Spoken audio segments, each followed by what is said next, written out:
Hello everyone, it's me, and welcome back to another Videos of Horror. Today we're going to be reacting to someone called Dr. Bob, of how he does SCPs. So I'm going to pull it up on my computer, and if you're wondering why I'm down here, it's because, well, I don't want to do it in my room for today, but maybe next time. Anyways, so what's gonna happen, as usual, if you know, that I started with the Grinch one, and then even though I didn't get anything about more, I just thought I could just do it anyways. So let's get into it. Sun beat down on the water. The honeymooning couple. So, just so you guys know, if you're wondering why it's like this, is because the camera angle. So this is called SCP-371. And it looked like some sort of, from the picture, it looked like some sort of virus thing that's like affecting his body. Let's just get into it. Sorry if you notice a lot of times that I look away from the camera. Well, because the camera's like right here instead of like right here, so I can look forward. See? Floated side by side, their masks foggy, as they scanned the coral below. She pointed at a school of bright yellow fish as they swam by. He nodded, giving her a thumbs up, before motioning for her to follow him. The water seemed brighter as he gestured toward a cluster of coral ahead. She kicked toward him, the camera dangling on her wrist, capturing the colors and shapes of the reef. Then, he stopped. Then his body stiffened. His legs kicked erratically to keep him upright. His hands flew to his head, clawing at something invisible. His eyes widened in panic. She swam closer, but as she reached him, her breath caught. She froze. There were 3 of them, small, metallic spheres. 2 latched onto his temples. 1 sat squarely over his chest, just below the collarbone. They pulsed faintly, reflecting sun. Okay, I don't. Yeah, I wouldn't feel comfortable having spears. Like, why isn't he trying to take it off? People are dumb. Sunlight in a way that didn't feel natural. He thrashed harder, bubbles erupting from his snorkel as his breathing turned ragged. The spheres pulsed faster, their glow brightening with each spasm. His movement slowed, jerking unnaturally, his body convulsing in sharp, erratic motions. "Come on, Pip," she yelled, her voice muffled by the snorkel. She grabbed his arm and turned to the surface. He twitched, his muscles stiff and uncooperative, but he managed to follow her. The camera caught glimpses of the spheres as she dragged him. Their surfaces were shimmering, almost rippling, as if they were alive. By the time they reached the boat, his body had gone limp.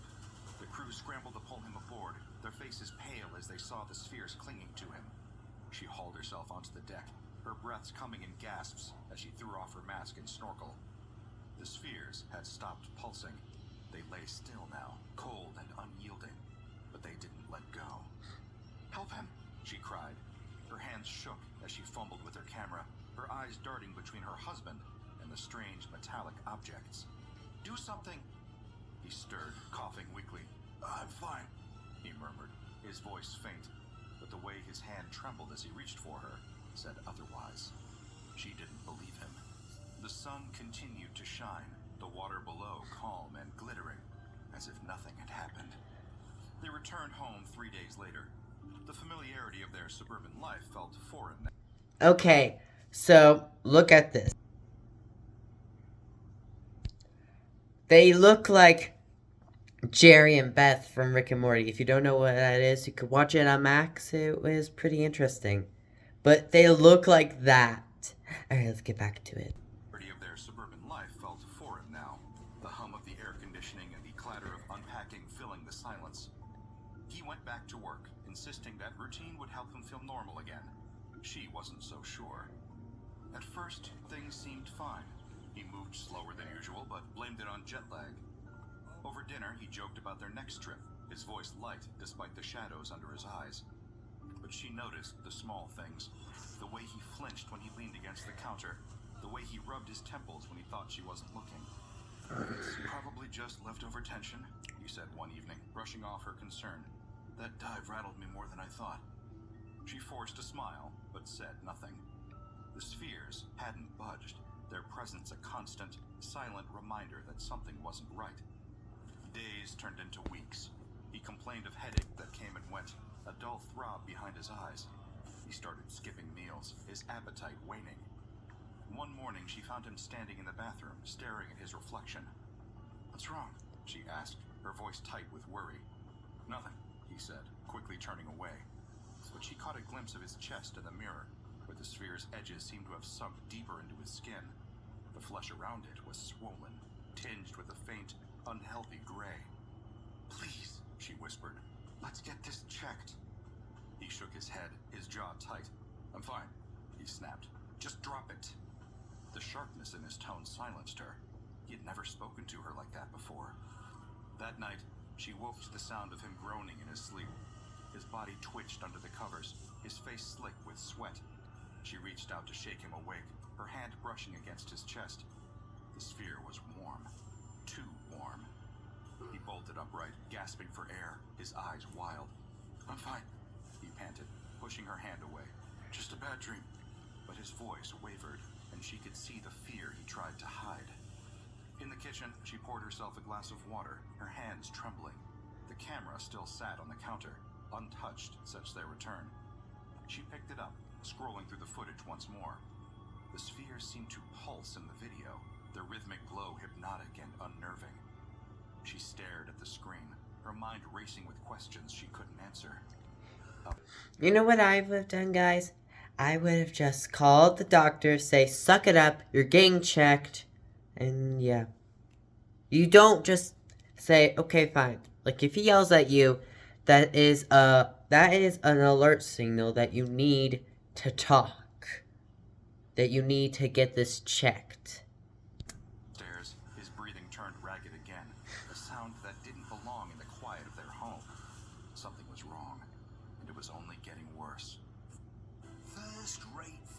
I am so sorry. There was ads. Alright, back to the video. The room was filled with steam, the faint scent of lavender drifting through the house. He had drawn a bath, mumbling something about wanting to relax his aching muscles. She had nodded absent-mindedly, her focus on tidying the kitchen. The sound of running water was comforting, almost normal, in the tense silence that had filled their home over the past week. He lowered himself into the tub, the warm water lapping at his skin. For a moment, the tension in his body seemed to ease. He let out a sigh, leaning back against the porcelain. His hands rested on the edges of the tub, fingers slack, his eyes drifting shut. Then, the pain struck. It started in his chest, a searing, unbearable heat radiating outward. He gasped, clutching at the sphere embedded above his sternum. The metallic surface burned under his fingertips, its edges pulsing faintly. His head snapped back, eyes... His head snapped back? That is an alert to go to the doctor. His head snapped. I mean, look at him. He is suffering. My God. Eyes wide as the agony spread to his temples. "No," he choked out, his voice strangled and broken. His hands clawed at the spheres, but they didn't budge. Instead, they pulsed faster, their glow intensifying. The first one burst. He screamed, the sound raw and primal, echoing off the tiled walls. The sphere burst? Like, did it explode? Oh, wait, I see. We're gonna find out. The sphere on his chest ruptured with a wet, sickening pop, sending a ripple through the water. There was no visible wound, no blood, but the pain was worse than anything he had ever felt. His vision blurred, the edges darkening, as the second sphere erupted, its shards dissolving into nothingness. Downstairs, she froze as his scream shattered the quiet. "Are you okay?" she shouted, already running toward the stairs. Panic rose in her chest as she took the steps 2 at a time. The bathroom door was ajar, steam spilling into the hallway. She hesitated, her hand hovering over the handle. "Honey," she whispered, her voice trembling. Pushing the door open, she stopped cold. He was slumped in the tub. I'll be like, well, he's dead. Like, look at that. Does that not scream dead body? Also, look.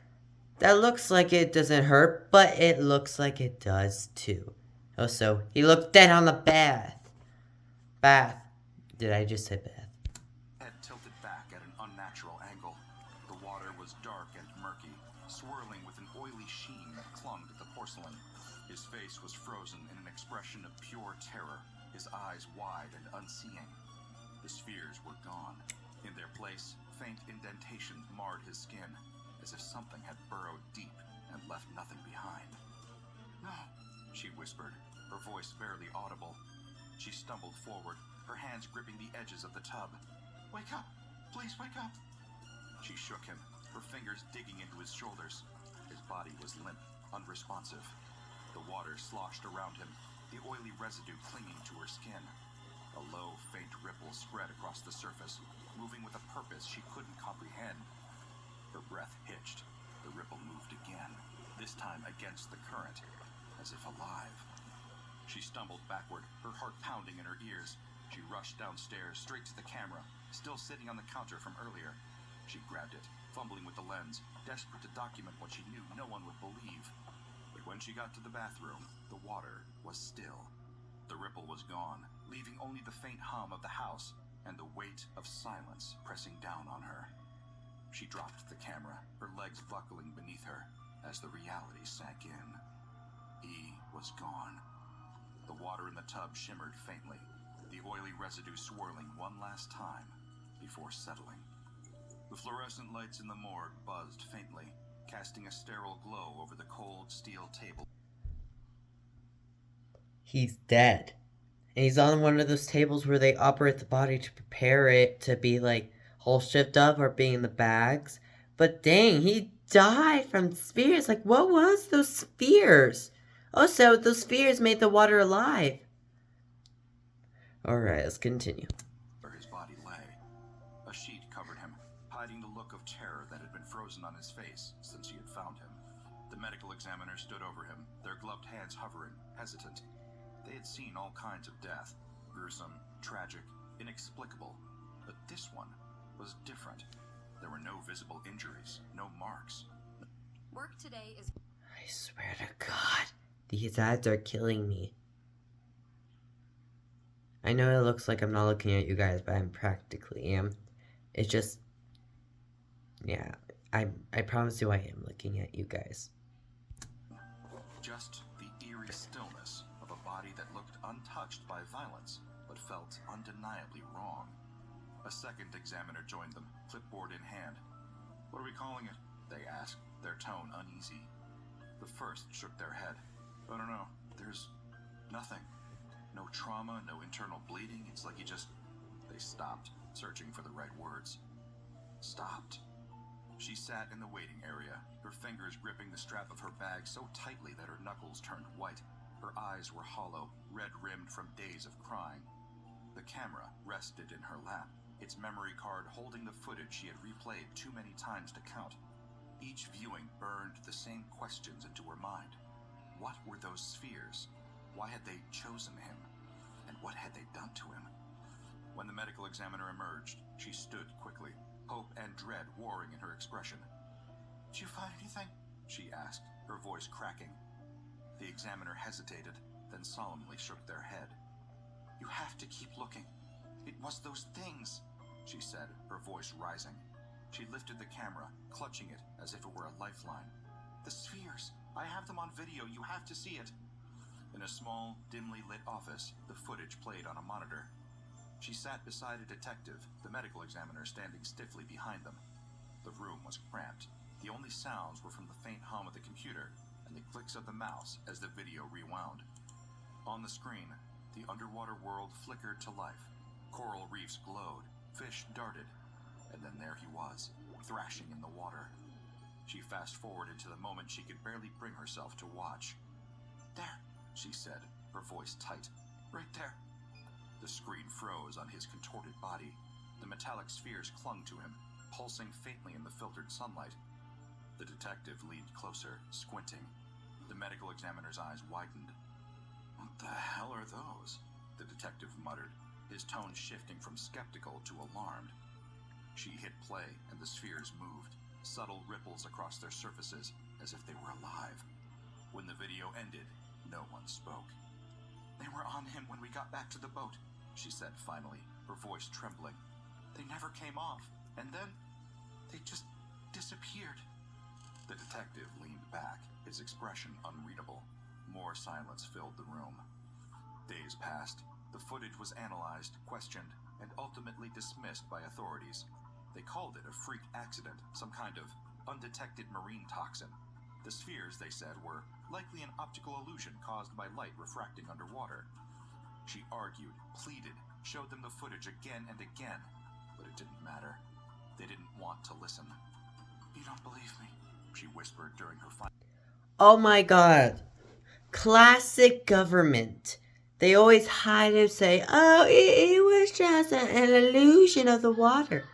Like, it wasn't an illusion. It was clear as day. It killed a man. But they're trying to cover it. Let's get back to the video. Meeting with the detective. Her voice was flat, her hope gone. The footage made its way to the Foundation quietly, passed along through whispers and unofficial channels. Someone somewhere had flagged it, marked it as impossible to explain and too dangerous to ignore. In a sterile, windowless room deep within a secure facility, the footage played again. The screen illuminated the faces of two agents seated side by side. Their expressions remained neutral, professional, as the spheres pulsed on screen, clinging to the husband like parasites. "Pause it," one agent said, their voice calm but firm. The video froze, capturing the spheres mid-pulse. The agent leaned closer, their sharp eyes scanning the rippling surface. "Not organic," they murmured, "but not mechanical either. Something in between." The other agent nodded. "Send a retrieval team." The knock came late at night, sharp and deliberate. She opened the door hesitantly, clutching her robe around her. A pair of men in dark suits stood on her porch, their faces impassive. "Ma'am," one of them began, his tone clipped but polite. "We need to speak with you about your husband." Her heart sank. "The police already told me there's nothing more they can do." "We're not the police," the second man said. "We specialize in unique cases." She hesitated. Unique cases, aka finding out what the government is of refusing to share. Yeah. Let's get back. See if the government covers anything else up. Her instincts telling her to slam the door, but curiosity, or perhaps desperation, kept her rooted. "What do you want?" "Just some clarification," the first man said. His gaze drifted past her, landing on the camera sitting on the coffee table behind her. "May we come in?" They asked questions, precise and pointed. How long had her husband been exposed? What exactly had she seen? Did you notice anything unusual about the spheres? She answered as best as she could, though the memories felt jagged now, like pieces of a puzzle that didn't quite fit. They didn't press when she faltered, their focus unshakable. One of them eventually gestured toward the camera. "We'll need to take that." Her grip on the strap tightened. "Why?" "It's standard procedure," the agent replied, his tone patient but firm, "to ensure a thorough investigation." She wanted to protest, to demand answers, but the weight of her... Okay, you need to ask all the questions until you're for sure there's a fully good reason. Or ask, well, can I join you, whatever you're gonna do with it? Because that's the only evidence you have. They could say that she didn't say anything, and then she wouldn't have any evidence anymore. Like, they could be stealing it. Or they could actually be looking at it. I don't know, but something about it, I would keep asking questions or ask if I could come. Or say, no, you ain't getting this. Right, back up to the video. Exhaustion made resistance feel pointless. With trembling hands, she handed the camera over. "Thank you," the agent said. "We'll take care of everything from here." Hours later, she sat at her kitchen table, staring blankly at her untouched cup of tea. Her memories felt foggy, like a half-remembered dream. The agents were gone, and so was the camera. but she couldn't quite recall the details of their visit. Something was missing, something important. But when she tried to focus on it, her thoughts slipped away. The Foundation's agents worked efficiently, transporting the body from the morgue in a sealed, reinforced container. The wife's camera was carefully packed. Sorry about the commercial, but it's over. But they took the body that was stored in a legal area. You took a body. Let's just get back to the video. What do these people do? Its memory card encrypted for immediate analysis. Meanwhile, back in the Caribbean, a Foundation submersible drifted just above the reef, its floodlights cutting through the dim, aquatic haze.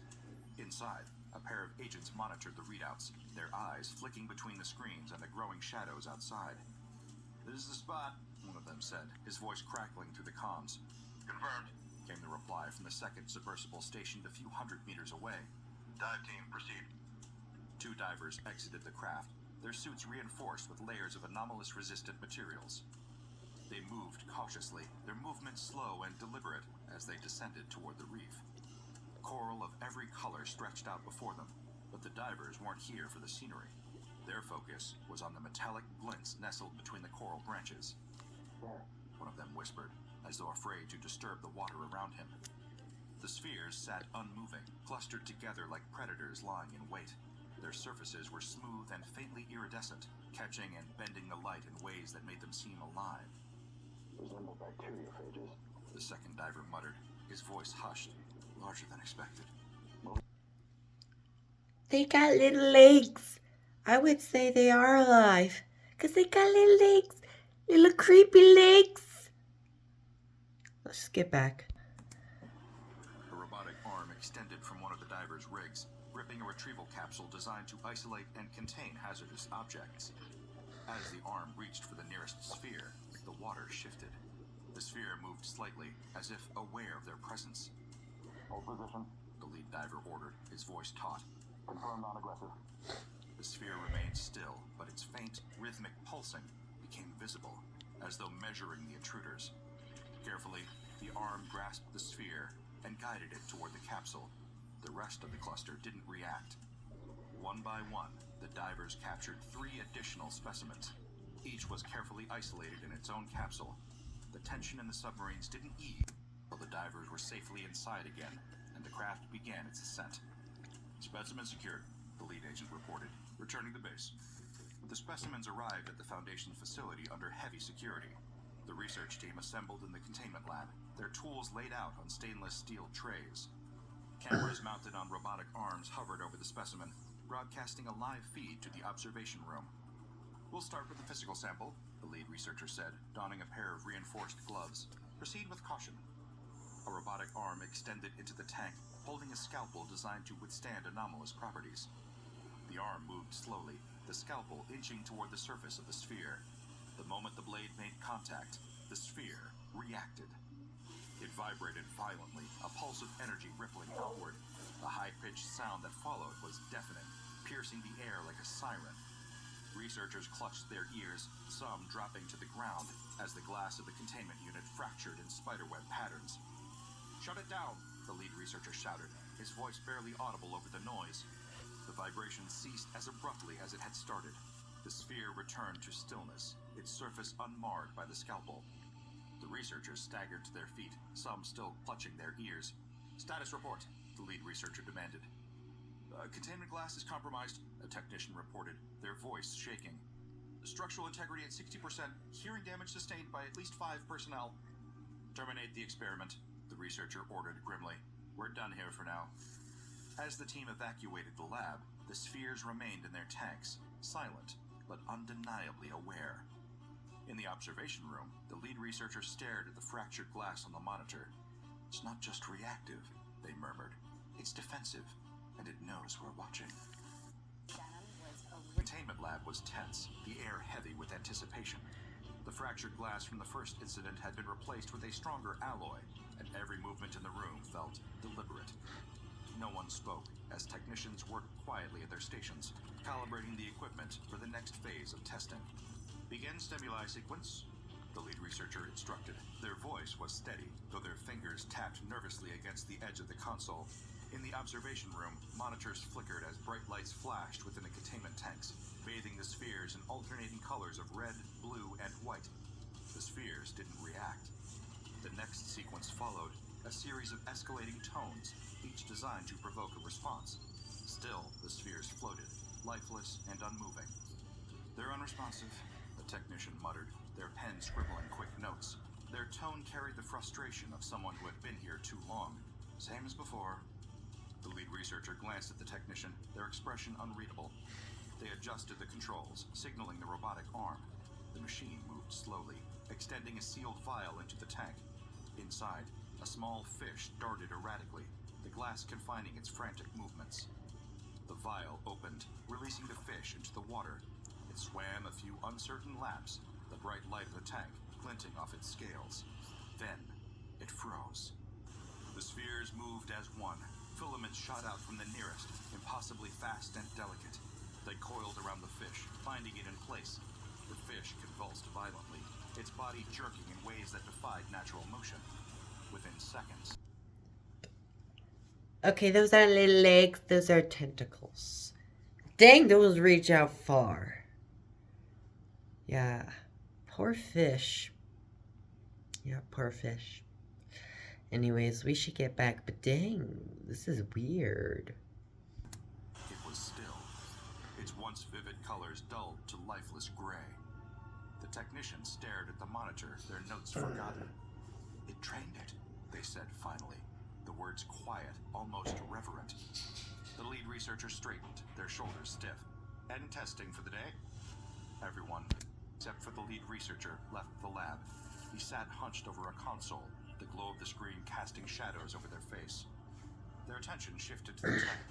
The researchers stood, pulling off their gloves. They stared at the tank, their expression a mix of curiosity and defiance. "It's reactive," they murmured to no one.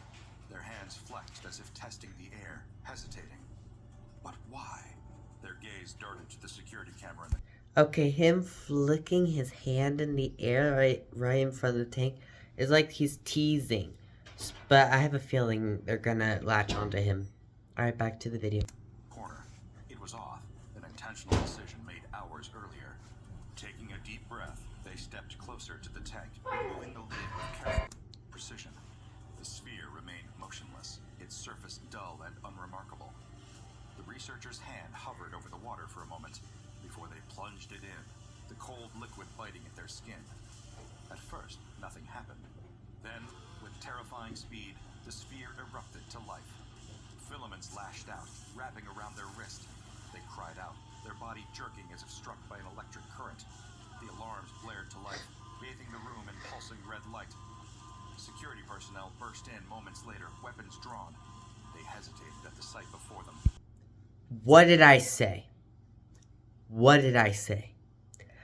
I knew it. He was practically teasing. But it wasn't because of him keeping his hand out. Why would you? You know that they died. Yeah, you literally why would you? Because you know that a person died when they were latched onto it, and then you just decide, oh, I'm gonna just put my hand in there. That's just stupid. So yeah, that was stupid of him. Alright, back to the video. Also, their body twisted and Oh, sorry. pulsing rhythmically, as though it had a heartbeat. "Do something!" One guard barked, but their colleague stood frozen, their eyes fixed on the scene. The researcher collapsed abruptly. The filaments retracted, leaving the sphere still and silent once more. A medic rushed to the fallen figure, their movements quick and efficient. They knelt beside the body, searching for a pulse. The aftermath was swift and decisive. Reports flooded in, protocols rewritten overnight. The tanks were upgraded again, reinforced with experimental materials that could withstand its sudden bursts of energy. No personnel were allowed near the containment units without express clearance. This precarious anomaly, now known as SCP-371, is classified as Euclid. Resembling oversized bacteriophages with metallic iridescent surfaces, SCP-371 displays a blend of biological and anomalous characteristics that make it both enigmatic and deadly. Discovered in the Caribbean, SCP-371 demonstrates predatory behavior, attaching itself to host organisms, including humans. Once latched, it causes systemic failures without visible injuries, leaving victims drained and lifeless. The mechanism by which SCP-371 achieves this remains unclear, but appears to involve molecular-level integration with the host. Captured specimens are contained in reinforced aquatic units designed to mimic their natural saltwater environment. Testing revealed SCP-371's heightened responsiveness to live prey. It reacts instantly to the introduction of a live fish, draining it completely within seconds and leaving the remains desiccated. Attempts to physically analyze SCP-371 have triggered violent defensive responses, including vibrations that fracture containment glass and high-pitched sounds causing hearing loss.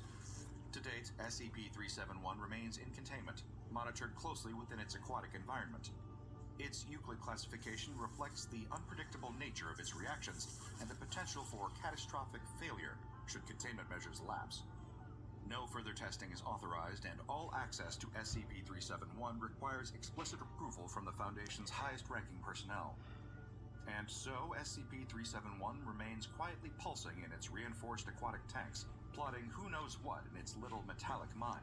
The Foundation does not know if it's sentient, spiteful, or just really into live fish. But one thing's for sure, it's not going anywhere without a fight. Wow, so that was interesting. The video just made me think that it was gonna grow big and just pop or something. But no, it was completely different. That's why you don't judge a book by its cover, people. And also, that's it for today. Thank you guys so much for watching. Again, like I said last time, comment down below if you want more of me watching horror things. Maybe next time I'll actually get scared. So, I'll see you guys later. Peace.